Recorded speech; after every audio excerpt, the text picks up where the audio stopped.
Now you may be asking yourself, who was John Adams and what did he do to contribute to society? Well, that will all be explained in the upcoming video.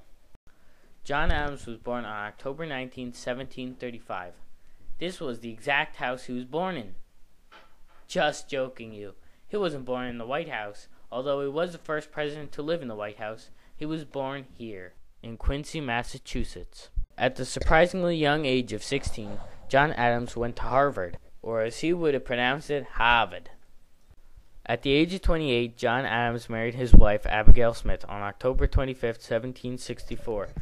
Abigail soon became John's political advisor and his best friend. John and Abigail soon went on to have their son, John Quincy Adams, who became the 6th President of the United States. John Adams' first of many cases was between two feuding neighbors. Adams had lost the case because he forgot to sign the name of the country on the appeal.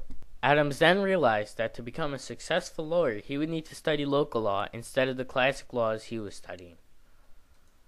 John Adams won his first notable case in 1769.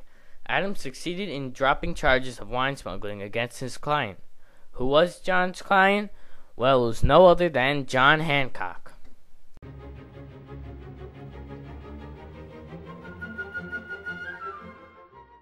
John Adams' legacy started on March 5, 1775, the Boston Massacre. The Boston Massacre occurred when a group of civilians started throwing snowballs and rocks at the British soldiers living in the town. The British soldiers, having nowhere else to go, fired back, killing 3 and mortally wounding 2. John Adams believed that everyone deserved a fair trial, even these British soldiers. Surprisingly, only the 2 of the 8 that he represented went to jail.